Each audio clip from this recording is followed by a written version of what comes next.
advokat namun belum resmi disumpah sebagai advokat. Tak hanya itu, Gus Joy juga diketahui menjabat sebagai koordinator koalisi advokat rakyat yang mendukung pasangan calon nomor urut 1. Namun salah satu saksi, Syamsul Hilal, memastikan saksi tidak memiliki keterikatan atau kepentingan lain dalam kasus ini.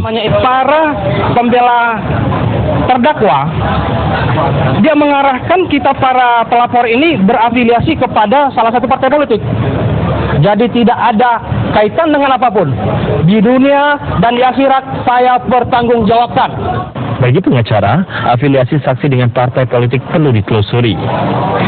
Dia punya kepentingan karena ada kebencian sejak lama. Nah, ini sulit untuk diterima menjadi saksi yang bisa katakanlah ya menjadi alat bukti di pengadilan untuk itu.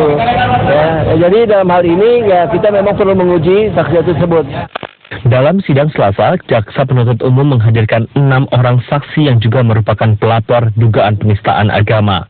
Namun hanya 4 saksi yang hadir, yaitu Novel Khaidir, Muhsin, Joy Setiawan, dan Syamsul Hilal.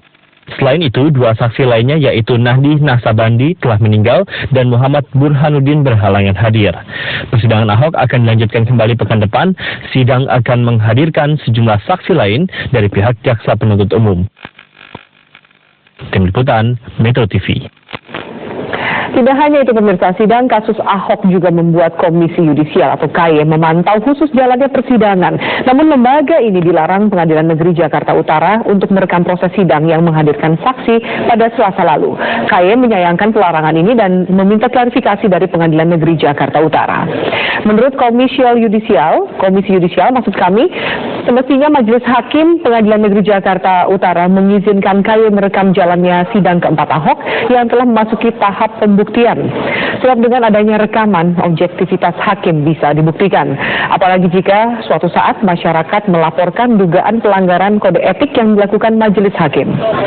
KY juga masih akan menyelidiki lebih lanjut mengenai ada tidaknya pelanggaran kode etik dalam keputusan pengadilan melarang rekaman sidang Ahok. Ya, kita menghormati kewenangan dari ketua majelis dalam hal ini ya, meskipun nanti juga kami akan coba klarifikasi mengapa sampai dilarang melakukan perekaman ya, terhadap berjalannya proses persidangan. Padahal bagi kami sebenarnya itu adalah bagian dari upaya untuk menjaga kemedian hakim. Ya. Sidang kasus Ahok diprediksi akan berlanjut hingga hari pencoblosan pilkada berlangsung pada 15 Februari 2017. Tidak menutup kemungkinan pula persidangan masih akan berlangsung hingga hari pelantikan gubernur terpilih. Lalu bagaimana jadinya nasib pilkada DKI Jakarta? Berikut liputannya. Salah satu calon gubernur DKI Jakarta yaitu Basuki Cahayapurnama atau Ahok hingga kini masih berkutat masalah hukum atas dugaan penistaan agama yang dilakukannya di Kepulauan Seribu. Hingga kini Ahok sudah menjalani sidang keempat dan masih menyisakan rangkaian sidang yang diperkirakan memakan waktu hingga hari pemungutan suara, bahkan hingga pelantikan pasangan terpilih. Berdasarkan Undang-Undang Nomor 10 Tahun 2016 tentang penetapan peraturan pemerintah pengganti Undang-Undang Nomor 1 Tahun 2004 tentang pemilihan kepala daerah, pencalonan seorang terdakwa tidak bisa digugurkan sampai memiliki status hukum tetap atau inkrah. Namun Basuki Cahayapurnama sebagai Gubernur DKI Jakarta nonaktif yang diberhentikan sementara jika ada surat penetapan dari pengadilan yang menyatakan terdakwa didakwa dengan ancaman hukuman 5 tahun ke atas. Seorang terdakwa yang sedang mengikuti proses hukum di pengadilan agar dia berkonsentrasi dalam pembelaannya di pengadilan, maka dia diberhentikan sementara sampai keputusan hukum tetap.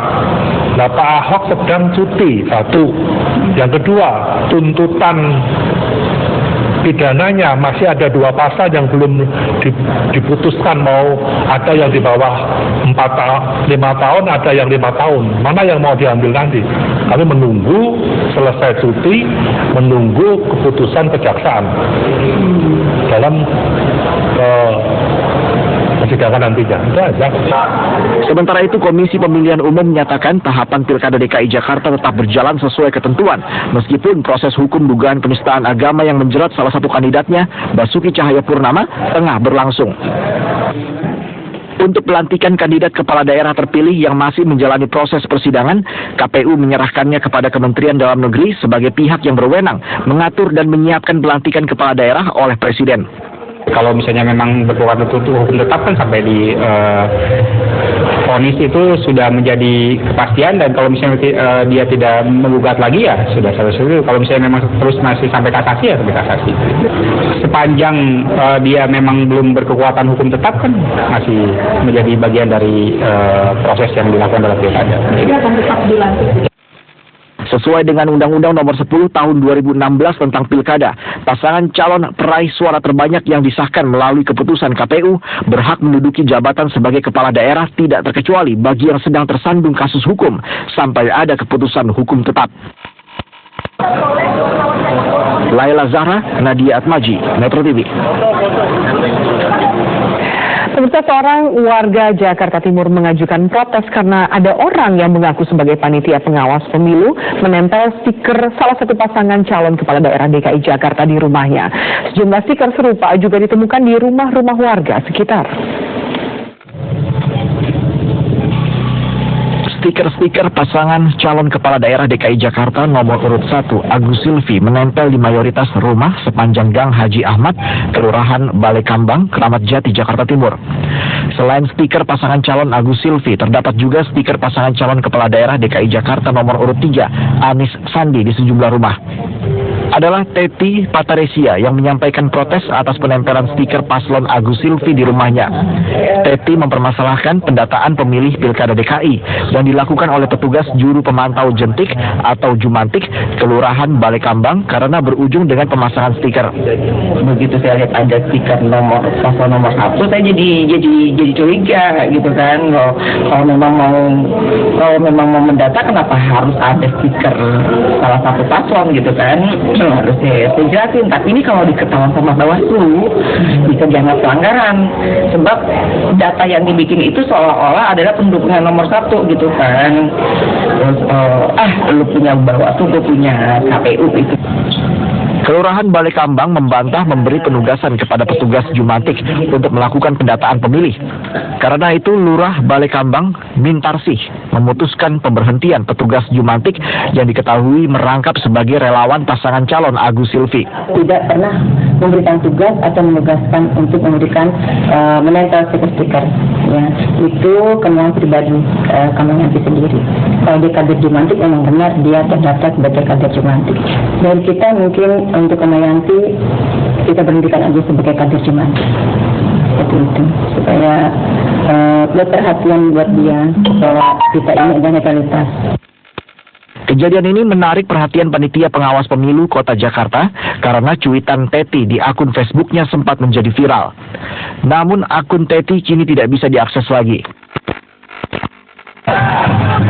Pasangan Agus Silvi membantah melakukan pendataan dan penempelan stiker. Lantas, dapatkah Bawaslu menemukan dan memberi sanksi terhadap pelaku pelanggaran kampanye? Dari Jakarta, Jessica Wawor, Cahya Sunandar, Metro TV. Pemirsa, akan kami hadirkan wawancara eksklusif mantan Syah Bandar Pelabuhan Muara Angke terkait kebakaran maut kapal Zahro